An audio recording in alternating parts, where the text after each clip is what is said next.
Hello, IT and business professionals. Would you like to develop your storytelling skills so you can do better in your career? You can explain complicated ideas easily, you can get the attention of people, build relationships, be a much better English speaker. Storytelling is extremely important. It can be the difference between making a deal and not making a deal, or expressing a reason why we need to change something. It's a very important business and social skill. I'm sure you use stories, even if you don't realize it. Often, they're just 2 or 3 lines. We don't want our stories to be too long. Generally, they're persuasion stories, and that's what we're talking about today. Why do you want to hear and tell stories? What's the purpose? Well, I just explained some of them.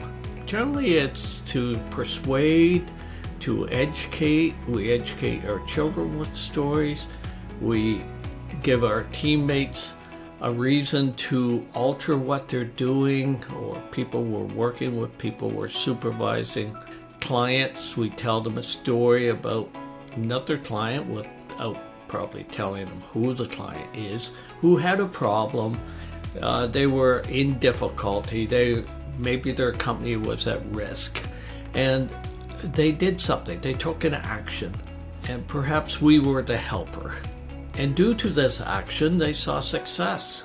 That's a story. That's a type of story, and we'll talk about the different kinds of stories.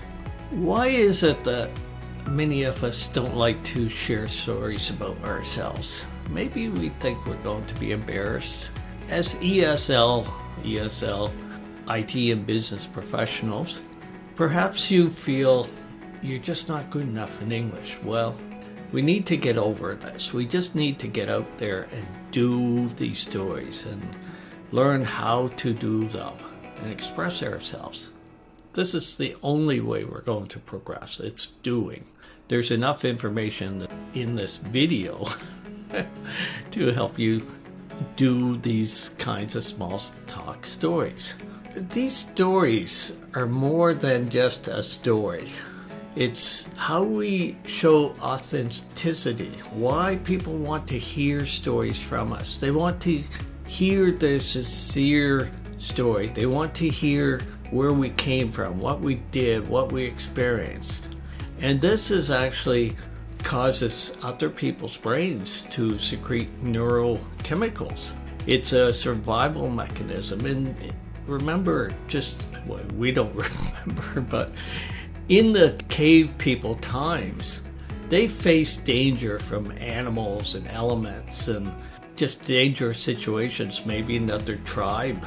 So they had to have stories and drawings to express where people should go and what they should do and why they should stay with the group and how to hunt properly. So this was a survival mechanism also.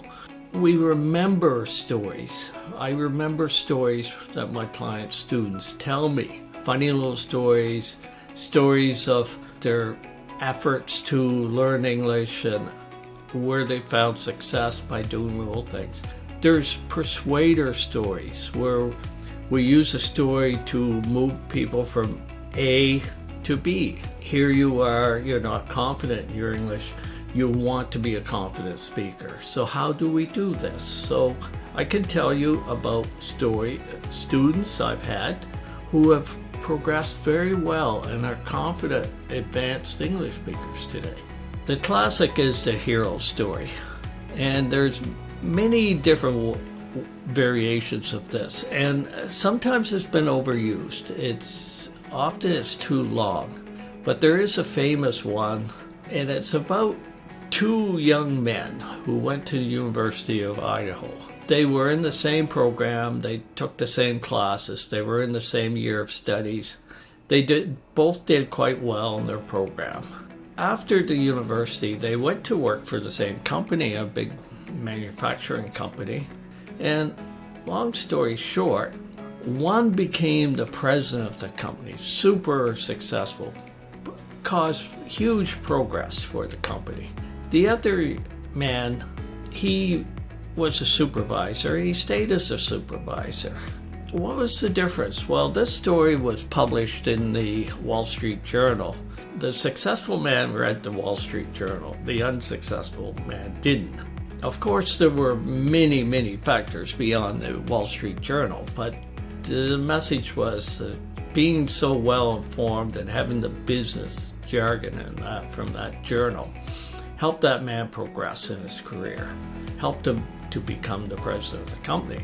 He was able to talk to the financial houses and everything and be persuasive, and they saw him as somebody that knew his stuff.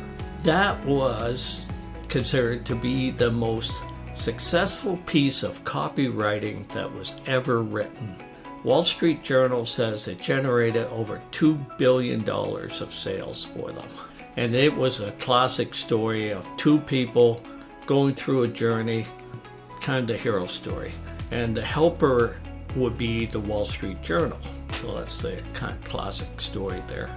So how we all have seen these sports movies where somebody has a disability, somebody has a challenge, somebody's just a mediocre football player or something, but they work really, really hard. And maybe they met somebody who helped them, a mentor, a coach that took a special interest in them, saw that they had a special ability that wasn't being tapped. And through a lot of hardship and some setbacks, they became the #1 draft choice for the National Football League. Or, we're on Brazil's national football team or something. But this kind of inspiring story is very common. It makes a wonderful movie. I love these stories. Overcoming adversity. It's sort of the same kind of idea. Somebody who has a handicap but becomes great. Stephen Hawkins. This man had neurological Lou Gehrig's disease, I guess. And he was confined to a wheelchair. He could hardly speak, but he was a great physicist. His mind still worked, and he found ways to move science ahead and communicate. Wonderful story. Discovery. How about telling a story about something we discovered, a new concept, a new breakthrough? We make it exciting, something we'd never thought of before. And maybe we woke up one morning and we had this idea, and we went to work and we spent some time and we did something fantastic, or somebody did something fantastic. A cautionary tale.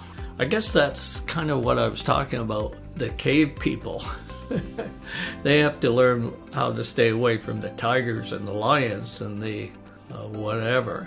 But we use cautionary tales, I think, a lot with our children. You need to study hard if you want to do well. I knew somebody who didn't really apply themselves, and they had a very difficult time of it. Or you need to be very careful driving. I had a friend who was injured in a car accident, and it was a very sad affair. Some story, we use these, and the story personalizes it, right? It brings it home. A visionary story. The better self story. How you can be great. We use this sandwich approach sometimes. Some people don't think it's so good, but others, when we want to correct a behavior with a team member, somebody we're supervising or whatever, we might tell them in story form about somebody who was pretty good but had a certain weakness. They improved on this weakness and then they became great. And we could say, hey, I think you're very good at this. If you could just correct this one behavior, you could become incredible. You could be a great team member, just like this other person. The why story. Why did so-and-so succeed? I had a friend who was in university with me, and he was an average student.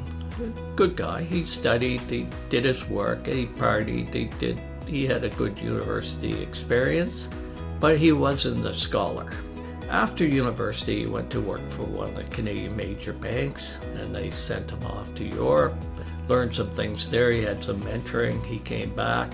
He progressed very quickly through the bank. He was a regional vice president, and he was actually the vice chairman of the huge Canadian bank. And then he went to the U.S. This Canadian bank owned a bank in the U.S., and they've been president of that bank, and then they acquired another big bank in the U.S. So the merged bank was a very large bank, very powerful. And this man from Halifax, Nova Scotia, became the president of that. Hugely successful. And why did he get to this point? He was good at networking. He worked at networking. He built relationships. He paid attention to people. And I would say that's why my friend became this extremely successful international business person in the banking industry, which is very competitive for employees. The underdog story. We love this. This is sort of the same as a lot of the sports stories, right? The underdog team, they were going all wrong. They were fighting between themselves. They weren't organized. They didn't have any ambition. They were out partying every night. They weren't succeeding. Coach comes in, gives them a pep talk, but also shows them why they're failing, gives them hope. They start winning games. Maybe they have a setback or two, but they succeed. We love the underdog story. Social proof. We all know about social proof. We need social proof for our companies. We're all looking at, we make decisions depending on reviews and everything else. So I don't even have to tell you about social proof. The personal journey. It's sort of the same kind of thing. Relate to subject matter, the trip through. It's sort of the same kind of story I told you about my friend there. A lot of the themes are pretty related. Historical and cultural tale. This is very interesting. There's a big difference in cultures between the East, the Orient, and the West, the Occidental. We don't say those words so often anymore, I guess. The food is different, the languages are different. Philosophy, it's a very communal. The East believes in community. The West often believes in individual rights and freedoms and individualism. Go out there, start a business, be successful, get people working for you. Whereas the East is everybody working together, follow what the government says. They're very compliant often, and nothing wrong. Two different cultures, but we have to understand them. And that's a problem we have today. I think that the East and the West really don't understand each other. And through stories and that, we can understand them, and we're all people. I hope you picked up something from this. Perhaps I should have added some more stories, but I hope you like this video and understand how it relates to your journey in English, to learn to tell these kinds of stories, the language that you need. I have a small talk business course that's free. I'll put a link here for anybody who wants to subscribe to it. It's a 7-day course. You receive the videos through your email account, and there's a common community for people to talk together and that. And also I'm a business English coach, so I help people move from intermediate to confident advanced speakers. Many of my students are already advanced English general speakers, but they need business English, and that's what I do. So thank you very much. My name is Burton Langille. I specialize in working with IT and business professionals, executives, etc. And I hope I can help you sometime in the future. Have a good day.